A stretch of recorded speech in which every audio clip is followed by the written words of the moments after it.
Ontem também, e aí é uma questão importante que está presente no nosso noticiário, que e eu já tinha indicado aqui, que são as primeiras dificuldades para o acordo União Europeia-Mercosul. E eu tinha indicado aqui, olha, eu não sou pitonisa, não estou no oráculo de Delfos, não sei o que vai dar na Mega Sena, até gostaria de saber, né? Quem não gostaria? Mas eu já tinha apontado aqui, que o que ia acontecer? Não é tão fácil fechar um acordo que participa 4 países do Mercosul e 27 países da União Europeia. No caso da União Europeia, além dos 27 parlamentos que tem de votar o Parlamento Europeu, portanto 28. E mais os 4 parlamentos do Mercosul, Brasil, Argentina, Uruguai e Paraguai. Aí é tranquilo, vai ser aprovado sem problemas. O problema é ser aprovado lá na Europa. Por quê? Há uma série de questões do acordo que vão se confrontar com economias europeias e que envolve a questão econômica e envolve a questão política. A questão da França, eu apontei, antes de aparecer. Hoje os noticiários, todos falando sobre isso, sobre a França.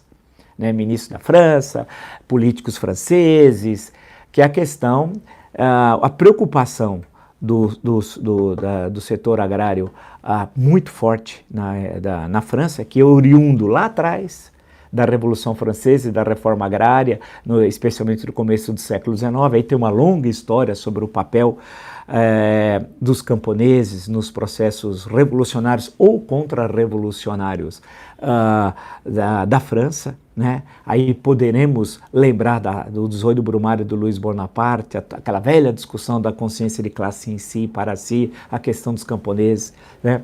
Aí podemos até tratar disso, mas eles são muito importantes, né? Basta viajar pelo interior da França e ver a importância da agricultura para a economia francesa e para a política francesa. E eles estão se contrapondo, os agricultores, ao acordo feito, ou não foi ainda aprovado, né, esse acordo entre a União Europeia e o Mercosul, em parte por causa do Brasil, que eles temem a concorrência do Brasil. E o argumento é que na agricultura francesa eles não usam dos agrotóxicos utilizados no Brasil, de uma série de coisas que o Brasil realmente vai ser bombardeado lá na Europa. Questão do desmatamento, agrotóxico, questão das comunidades indígenas, etc. Questão de direitos humanos, tudo isso vai formar um pacote infernal, né, que vai prejudicar a aprovação desse acordo pelo Parlamento Europeu e principalmente por alguns parlamentos nacionais.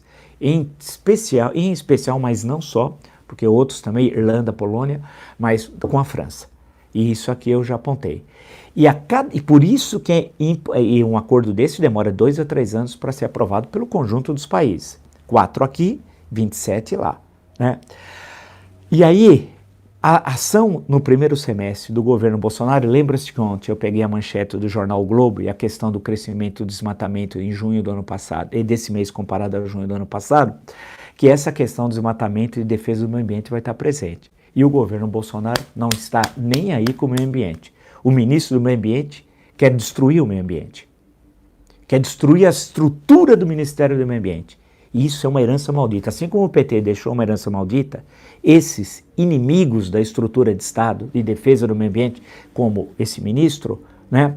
Assim como aquele que está na educação, assim como aquele que está nas relações exteriores, é herança maldita, que um governo democrático vai ter de enfrentar essa questão, porque esse é um governo ultra, não é nem liberal nem conservador no sentido clássico. O governo Bolsonaro é um governo reacionário, que é outra coisa, em um dos vídeos ontem eu trato disso. Ele não é liberal, nem é conservador no sentido inglês. Ele é um governo reacionário. Por exemplo, nega o aquecimento global. Queria retirar o Brasil do Acordo de Paris, né? Basta ver as temperaturas que estão tendo lá na Europa, né? E isso, a questão dos acordos de Paris, e qualquer fala dessa, e vão falar porque o presidente desconhece o assunto e seus ministros são horrorosos, que tratam dessa questão, vai influenciar a aprovação do acordo pelos parlamentos nacionais. A questão indígena, idem. Agora, o episódio da saída do presidente da FUNAI e deixar a FUNAI na agricultura, deixar aquele senhor Naban Garcia ter alguma influência sobre a questão das reservas, isso é um absurdo. O que vai acontecer? Vai dificultar a aprovação do acordo. Então, meio ambiente, direitos humanos, questão indígena, entre outras questões. Por exemplo, quando o presidente defende a tortura e torturador, ele tem como herói um torturador. triste dizer isso, violando a nossa Constituição. Alguém poderia até arguir, não vai ter importância nenhuma, mas ele está rasgando a Constituição, porque a Constituição fala sobre que não pode ter, artigo 5º, senhor Jair Bolsonaro, leia, artigo 5º, fala sobre a questão da tortura. Isso está proibida a tortura, está lá na Constituição. Fala que os direitos humanos é um pressuposto básico das nossas relações diplomáticas. Então, a cada fala dele, desse tipo, vai prejudicar a aprovação do acordo. Podem registrar, pode registrar.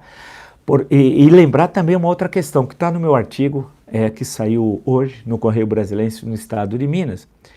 Como ele não tem nada a apresentar nesse primeiro semestre, ele quer apresentar uma coisa que não é dele, que é esse acordo, que é produto de 20 anos de negociação, que começou em 1999, e é um longo processo.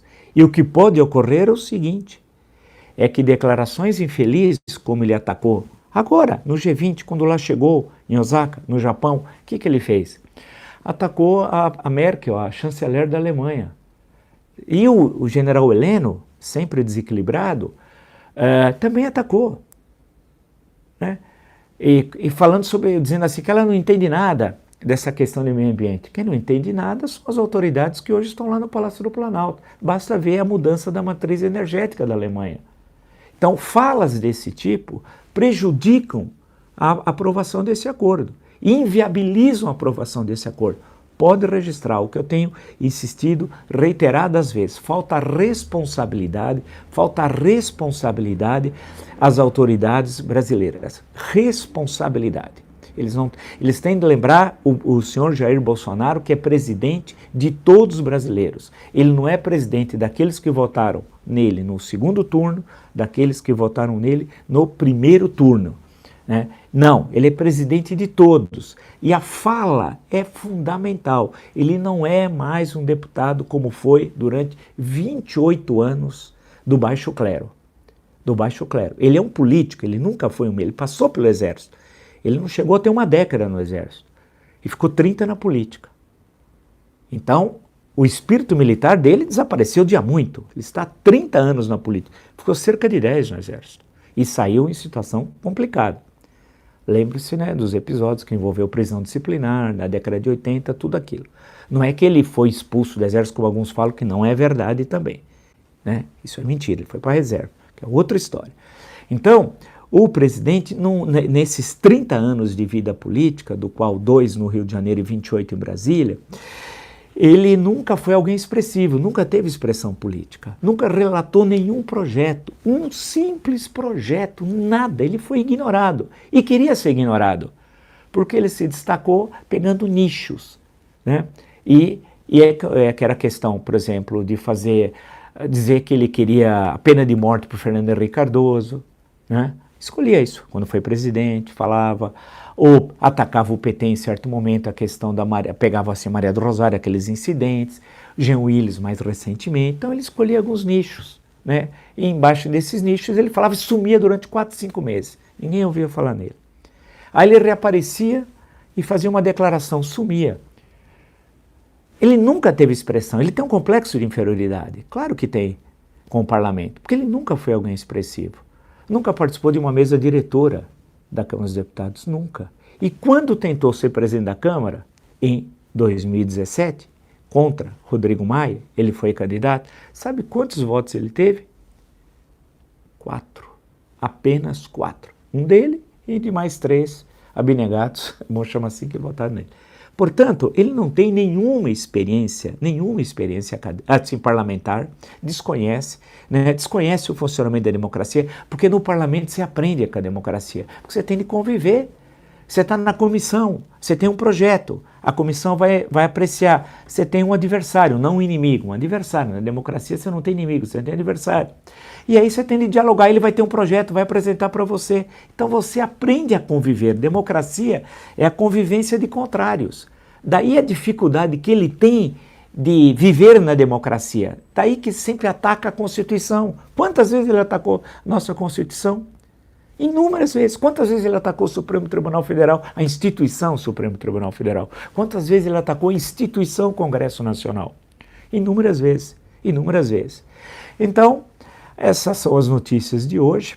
recomendo, insisto, assistam o vídeo da entrevista do Dr. Miguel Reale Júnior sobre o pacote anticrime do ministro Sérgio Moro, né, que para ele é uma falácia. Assistam, porque tem argumentos ali muito importantes. E uma reflexão que também ele faz sobre o Brasil de hoje. Lembrar que o Dr. Miguel Reale é um dos autores do pedido de impeachment de Dilma Rousseff, foi ministro da Justiça, jurista muito conhecido, professor titular de Direito Penal da Faculdade de Direito do Largo de São Francisco, na Universidade de São Paulo. Eu acho extremamente interessante vocês ouvirem a entrevista e debaterem ali na página de comentários. Acho que é bastante relevante.